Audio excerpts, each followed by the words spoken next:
So for this video, we're talking about density. What is density, Ms. Bott? Well, density is the mass per volume. What? So basically, it's how much stuff an object has in its set amount of space. Oh, so does everything have the same density? No, it doesn't. For instance, if you had a block of wood and a block of metal, and they were the exact same size blocks, okay, which one do you think would be more dense? The wood. Well, not so much. Because obviously if you're holding these in your hands and they're the exact same size, the metal one's going to feel heavier, right? Yes, you're right. Theoretically. Okay, so the metal is probably going to be more dense than the wood. So that means the metal has more stuff packed into it than the wood does? Yes. Oh, okay. For instance, take this paper towel roll. Okay, right now it's empty, so it has no density, right? But I can give it density by shoving stuff inside of it. And how much toilet paper I shove in it depends on is making it more dense, right? Yes. Okay, so how much toilet paper I have in my paper towel roll is how dense it is. Okay, so if I cut this paper towel roll in half, toilet paper roll, do you think the density will change? Well, let's think about it. You didn't stuff any more stuff inside here, No, I didn't. so I think it stayed the same. That is correct. I didn't put anything else in, I didn't take anything out, so the density actually didn't change. Therefore, density is an intensive property. Oh, okay. Okay? Mr. Thompson taught us that, didn't he? Yes, he did. Okay, so the formula that we use for density is density equals mass over volume.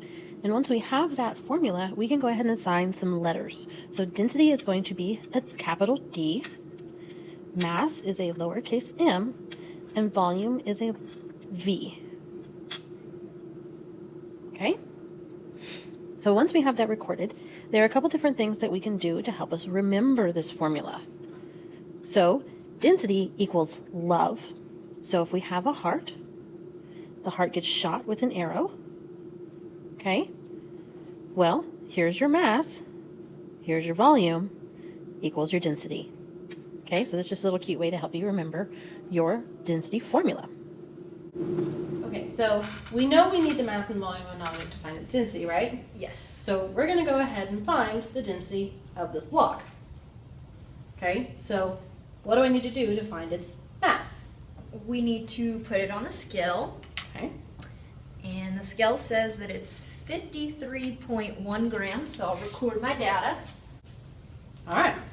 So now we need its volume. How do I find the volume of a block? It's length times width times height. Is that right? Also works for geometry, but yes. Yes. Okay, so let's go ahead and measure its length, width, and height.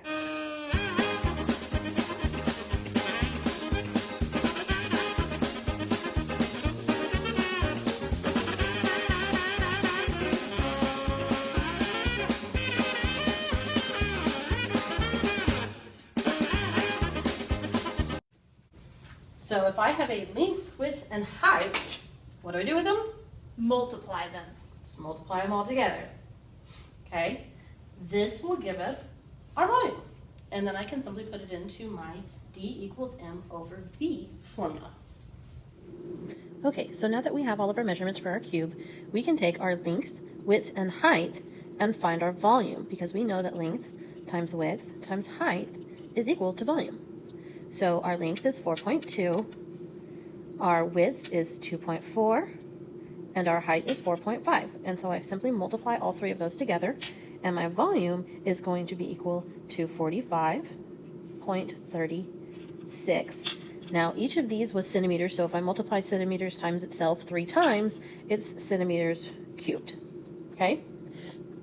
So that is our units for this particular volume. So now that I have my volume and my mass, I can plug it in to my density formula. So density equals mass over volume.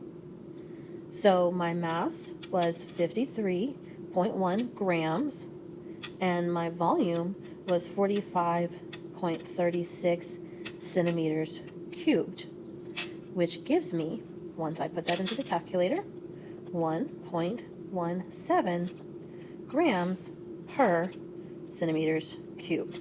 Okay, so density could be grams per milliliters, or it could be grams per centimeters cubed, depending on if you were looking at a liquid or a solid substance. Okay,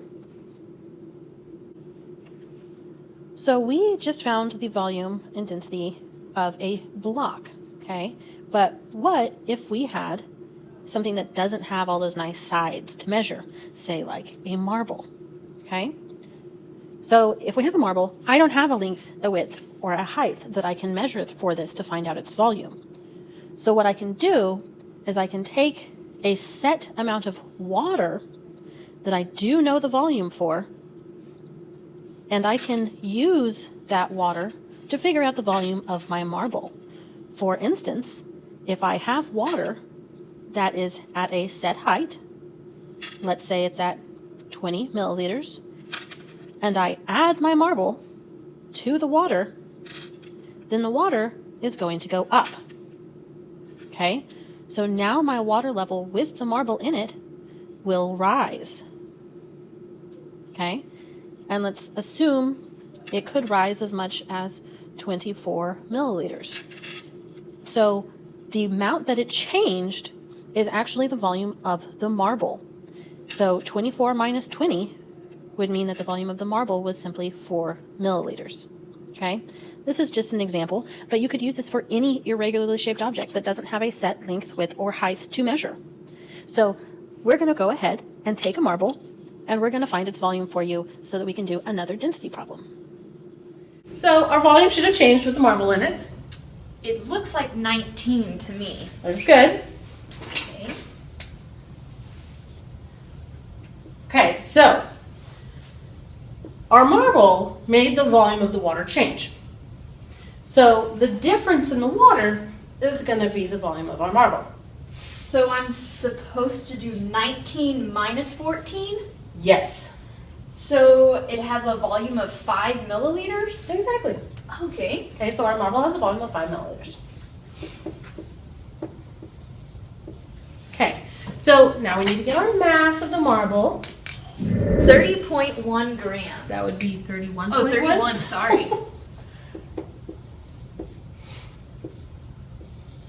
There we go. All right, so now we have our mass and our volume of our irregularly shaped object. We can do D equals MC over, whoa, D equals M over V. There we go. Okay, so the mass of our marble was 31.1 grams, and our volume after the water displacement ended up being 5 milliliters. So if we put it into our density formula, I have a mass of 31.1 and a volume of 5 milliliters. Okay? So now all I have to do is divide. So we plug in 31.1 grams divided by 5 into the calculator, and our density is 6.22 grams per milliliter. Okay? So that's pretty straightforward. If you wanted to use a different method, Anything by dropping it into water and being able to measure the difference in the volume? Pretty much. So what is the density of water? Well, the density of water is actually 1. So anything that's heavier than 1 is going to sink. And so we can totally do the water displacement. But what happens if it doesn't sink? Like wooden boats, those don't sink. Well, let's find out. Oh. Okay, well, so obviously there's not going to be much of a water difference if it's not sinking, right? That's because the piece of wood actually has a lower density than the water.